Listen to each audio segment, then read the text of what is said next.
ये क्लास उनके लिए है जिनका गणित का बेसिक ठीक है, लेकिन सवाल पढ़कर समझ में नहीं आता कि करना क्या है।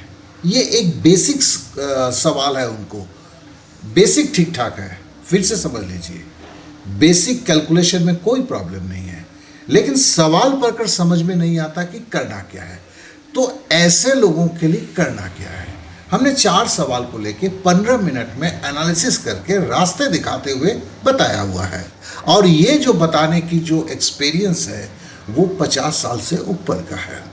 तो अगर आपके पास वक्त है, क्योंकि पैसे तो लगेंगे नहीं, तो वक्त अगर है तो इसे सुनेंगे तो जो आप तलाश कर रहे हैं उसका जवाब आपको मिल जाएगा। इस आशा के साथ मैंने इस वीडियो को बनाया हुआ है। अब आप कितना तत्पर हैं यह भी तो निर्भर करता है, और साथ में मैं कितना आपको समझा पाता हूं। तो शुरुआत करने के लिए चलिए कुछ अंकगणित के सवाल को लेते हुए उस पर हम सोचते हुए जाते हैं और हर चीजों को आप देखते हुए जाएं। तो चलिए क्लास शुरू करते हैं। और ये एसएससी जीडी का सवाल है। हाथ लगे सवाल मिला तो बोला किसी को उठा लेते हैं। बोलता है कि एक व्यक्ति दो वस्तु को बेचता है, लाभ और हानि का सवाल है, जिनमें से प्रत्येक का मूल्य 9,180 रुपया है। उसे एक वस्तु पर 8% का लाभ होता है, दूसरी वस्तु पर 15% की हानि होती है। तो बोला है उसका कुल लाभ या हानि कितना होगा। तो देखो, पहले पे 8% का लाभ होता है, ठीक है ना। बेचा तो 9,180 में दोनों बेचा है। पहले में अगर 8% का लाभ हुआ है तो हमें यह पता करना है उसने खरीदा कितना में था। तो देखो हम क्या पता कर रहे हैं, खरीदा कितने में था।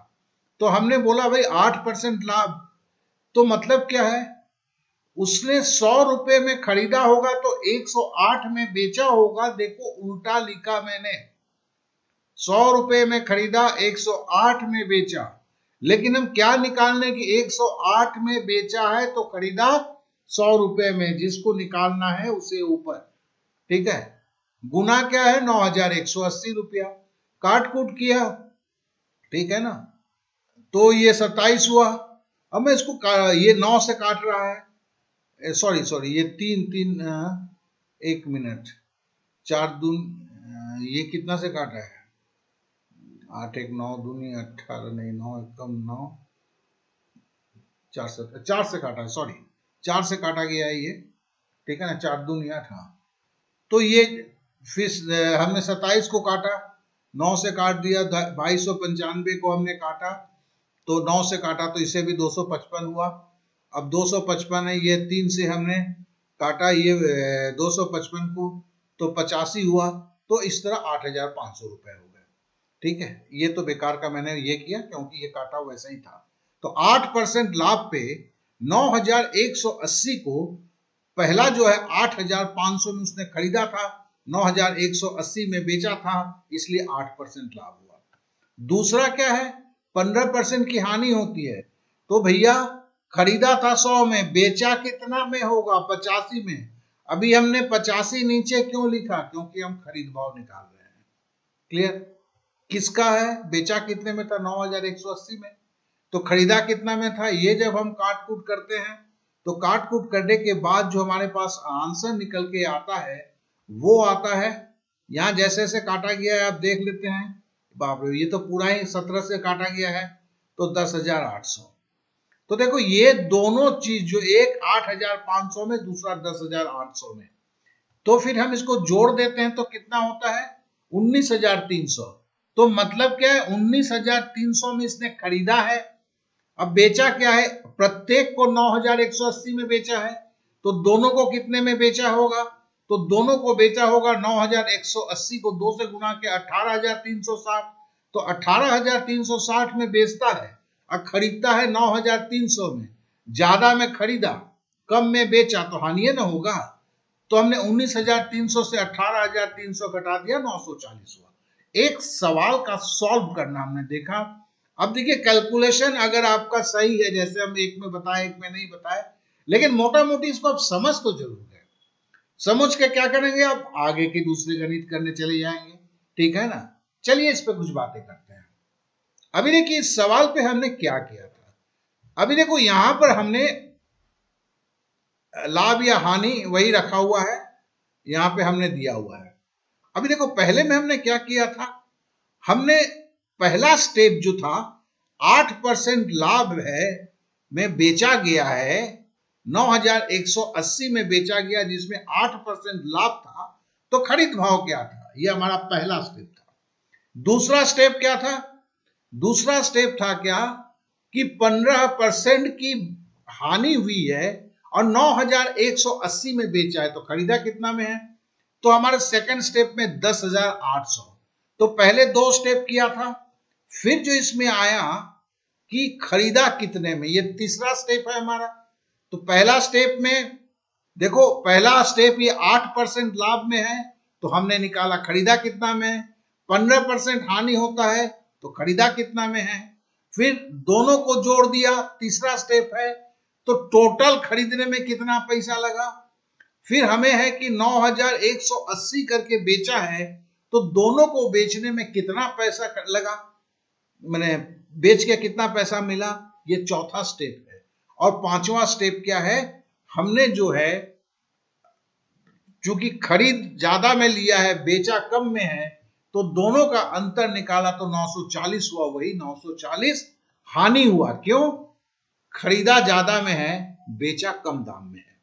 ये देखो टोटल का हमने एक लॉजिक देखा। अब ये क्या होता है, अब इसको हम समझना शुरू करते हैं।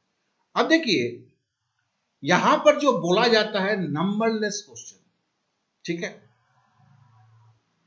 अब हमें इस सवाल को अब थोड़ा चेंज कर दिया हमने। देखो अब बोलता है दो वस्तु बेचता है 9180 में, एक वस्तु को 8500 में खरीदता है, दूसरे को 10,800 में खरीदता है, कुल लाभ या हानि कितना होता है।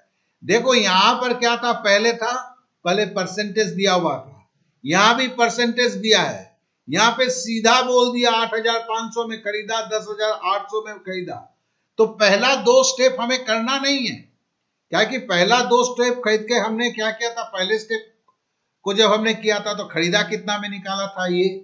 दूसरा स्टेप जो किया था, तो जो यहां पर हमने आपको बताया जी, पहला स्टेप खरीदा कितना में था, 8% लाभ मतलब खरीदा कितना में था, 15% हानि मतलब खरीदा कितना में था, यही बोला गया है ना। अब देखो इसी को यहां पर जो है 8,500 10,800 दे दिया गया है। अब उसका कुल लाभ और हानि क्या है, तो हम क्या करेंगे, हम तीसरे स्टेप से कर रहे हैं। 8,500 और 10,800 को जोड़ दिया, बोला कि 19,300 इसमें खरीदा है, और हम क्या करते हैं 9,180 से दो वस्तु को तो 18,360 में बेचता है। तो देखो फिर खरीदता है 300 में, 9,300 में, बेचता है कम दाम में। अगर खरीदेगा ज्यादा दाम में, बेचेगा कम दाम में, तो क्या होगा, हानि होगा। तो इस तरह से 940 रुपए की हानि हमें निकल गई। तो देखो ये हमारे पास जो है एक और सवाल हमने देखा, हमने जानबूझ के उस सवाल से एक सवाल निकाला कि हमारी कंसेप्ट क्लियर हो जाए कि है भाई हमें लाभ और हानि निकालना है, दो वस्तु का है, तो उस टोटल खरीदा कितना में है, टोटल बेचा कितना है, उससे अंतर निकाल दो। अंतर अगर माइनस में निकलता है तो फिर क्या वो हानि होता है। क्लियर, ये हमारे पास आ गया। हम इसी सवाल पे चल रहे हैं। अब देखो वही सवाल फिर है, एक व्यक्ति दो वस्तुओं को बेचता है जिसमें से प्रत्येक का मूल्य 9,180 है। उसे एक वस्तु को, अब देखो वहां पर पहले सवाल में ये 8% का लाभ था, यहां पे डैश है। दूसरी वस्तु का 15% की हानि है, उसकी कुल हानि 940 है। अब देखो पहले में तो हमने ये पहला स्टेप था, याद है ना, तो यहां 8% था इसलिए 8,500 दिया हुआ, यहां तो कुछ दिया ही नहीं है। तो फिर हम क्या करेंगे, तो हम ये जो दिया है पहले इसको तो कर लें, 9,180 है, 15% की हानि होती है, तो इसको तो सेकंड वाले को कर लेते हैं। तो ये 10,800 निकल गया। अब 9,180 करके दो वस्तु को बेचेगा कितना, 18,360 में। उसमें एक को उसने जो बेचा खरीदा था 10,800 में, ठीक है ना। तो उसने जो किया, हमने इसको घटा दिया, अंतर निकाला 7,560 निकला। अब हमें बोलता है कि 940 रुपया। अब 940 रुपया तो हानि हुआ है, तो नेचुरली यहां पे हम जोड़ देंगे, तो देखो 940 रुपया जोड़ दिया तो हमारा क्या हो गया 8,500, ये खरीदता है। अब देखो इस सवाल को जैसे ही आप करने लगोगे ना, तो आपकी कंसेप्ट बिल्टअप होनी शुरू होती है। ये आप प्रैक्टिस जैसे करते हैं, आप मेरी बात ना मानो, इस वीडियो को देखते हुए चारों सवाल के लिखते हुए करो। अब देखो बोलता है हमें प्रतिशत निकालना है, 8,500 रुपया तो निकल गया, यहां तो प्रतिशत बोला है, तो भैया 8,500 में उसने क्या खरीदा है, बेचा है 9,180 पे, और ये भिन्न को अगर हम 100 से गुना कर देते हैं तो प्रतिशत में निकल जाता है, और इसे काटेंगे तो 108% होगा।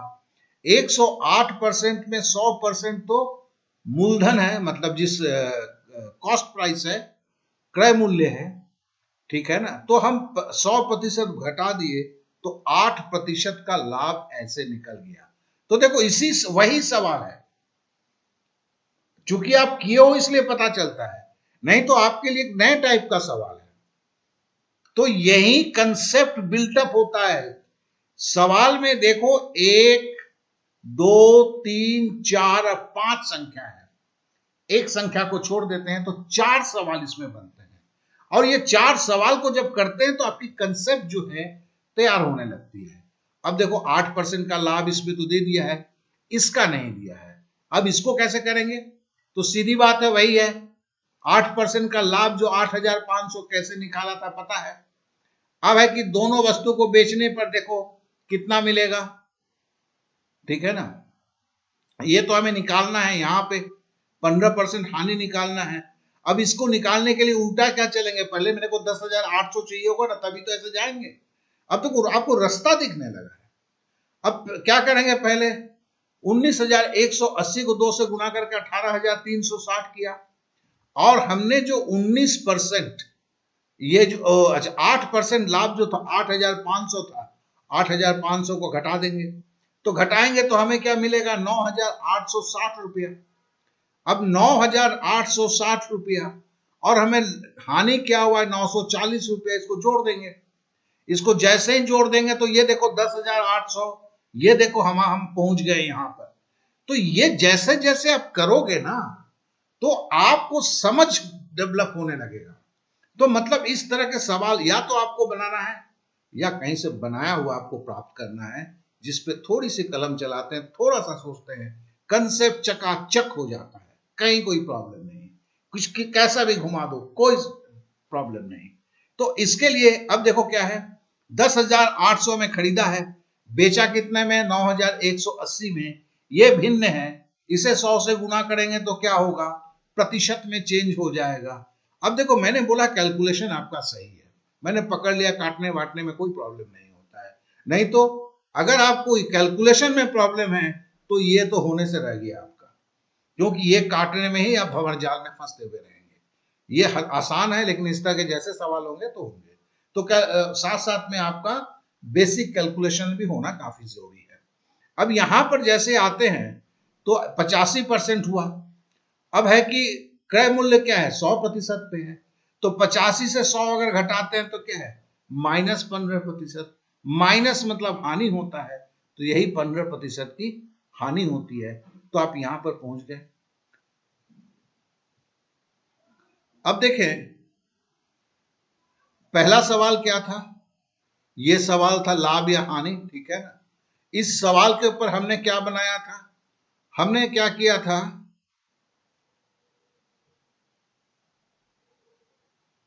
हमने यहां पर 8% की जगह 8,500 कर दिया था, 15% की जगह 10,800। जब इसको बना रहा था तो हमारे 8% मूल्य निकल गया था, 15% मूल्य निकल गया था।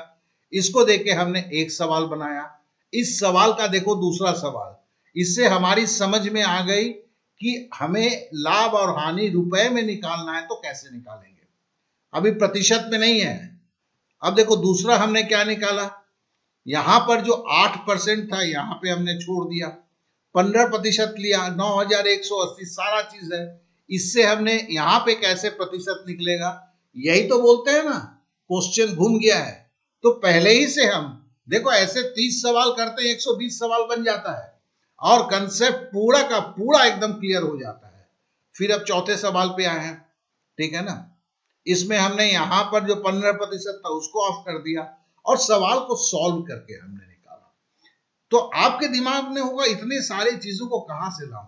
अब दो ही चीज है, या किसी के ऊपर आप बेस करके वो लाके देगा, आप करेंगे ये होगा, या तो नहीं तो आप ही जो है आपके किताब के जो सवाल है उसमें जो है इस तरह की चीजों को आप क्रिएट करना शुरू करेंगे और जैसे ही क्रिएट करने जाएंगे आपकी कंसेप्ट क्लियर होती जाएगी। सिंपल से बड़ी बात है। नहीं तो वो झुनझुना लेके आप गाते रहिए कि यार मेरे को सवाल पढ़ के समझ में नहीं आता है कि करना क्या है।